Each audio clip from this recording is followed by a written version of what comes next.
4 जनवरी 2018 जब देश के सर्वोच्च न्यायालय के मुख्य न्यायाधीश के बेंच ने बिहार को दोबारा मान्यता दिया था, उसके बाद कुछ घमंडी लोगों के वजह से बिहार क्रिकेट दिन पर दिन बद से बदतर होता गया। लेकिन आज मुझे कहने में थोड़ी भी संकोच नहीं है, सत्य कभी पराजित नहीं हो सकता है। और आज देश के सर्वोच्च न्यायालय ने 2 विद्वान वरीय अधिवक्ता श्री गोपाल शंकर नारायण और श्री अभिनव श्रीवास्तव के हियरिंग के पश्चात पटना उड़ीसा हाई कोर्ट के मुख्य न्यायाधीश श्री चक्रधारी सिंह को बिहार क्रिकेट का नया प्रशासक नियुक्त कर दिया। क्योंकि दोस्तों, आपको पता है कि 12 अगस्त 2025 के आर्टिकल 142 जो रेयरेस्ट ऑफ रेयरेस्ट होता है, उसमें जाकर सर्वोच्च न्यायालय ने अपने ही पूर्व न्यायाधीश एल नागेश्वर राव को बिहार का नया लोकपाल नियुक्त किया था। लेकिन अहंकारी राजा ने, अभी उन्होंने कार्यभार संभाला भी नहीं था और इसने 4 सितंबर 2025 को एजीएम और चुनाव की घोषणा कर दी और 28 सितंबर 2025 को नया चुनाव करा दिया। और दूसरे के बेटे का कैरियर छोटा करने वाले राकेश तिवारी ने अपने बेटे को पिछले दरवाजे से, जो लंदन में रहता है, उसको बिहार क्रिकेट का अध्यक्ष बनाकर पूरे बिहार के लोगों के आत्मसम्मान पर जबरदस्त हथौड़ा मारने का काम किया।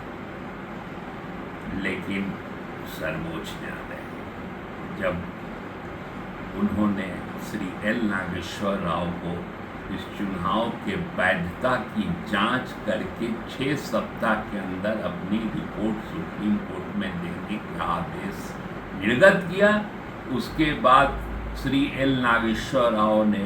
तमाम लोगों को सुनने के पश्चात 26 फरवरी 26 को अपना रिपोर्ट सुप्रीम कोर्ट में दे दिया था। चूँकि एल नागेश्वर राव किसी कारणों से अपने आप को लोकपाल से हटने की भी इच्छा जाहिर की थी, इसलिए सर्वोच्च न्यायालय ने उनके इच्छा को सम्मान करते हुए, उन्हें धन्यवाद देते हुए उनको मुक्ति दिया। और वर्तमान में सुप्रीम कोर्ट के ही अवकाश प्राप्त न्यायाधीश श्री दीपक गुप्ता जी को लोकपाल नियुक्त कर दिया। और आज एल नागेश्वर राव के रिकमेंडेशन पर, क्योंकि पिछले 2 डेट से, चाहे 20 मार्च हो, 13 अप्रैल हो, 22 जुलाई हो, एडजॉर्नमेंट तारीख पे तारीख ये केस की सुनवाई नहीं हो रही थी। लेकिन जब आज बेंच ने कहा विपक्ष के सीनियर एडवोकेट्स को कि इस केस को हम स्पेशल बेंच में सुन रहे हैं, कितने लोगों का टाइम खराब हो रहा है और आप क्या एडजॉर्नमेंट मांग रहे हो, उसने सुनवाई किया और श्री गोपाल शंकर नारायण जी और श्री अभिनव श्रीवास्तव जी ने अपने बहस से सच्चाई को सामने रख दिया और फाइनली एल नागेश्वर राव के पूरे रिकमेंडेशन को एक्सेप्ट करते हुए सर्वोच्च न्यायालय ने श्री चक्रधारी सिंह को बिहार क्रिकेट का नया प्रशासक नियुक्त। चलिए, बिहार जिंदाबाद, बिहार क्रिकेट जिंदाबाद। न्याय हमेशा देरी जरूर करता है,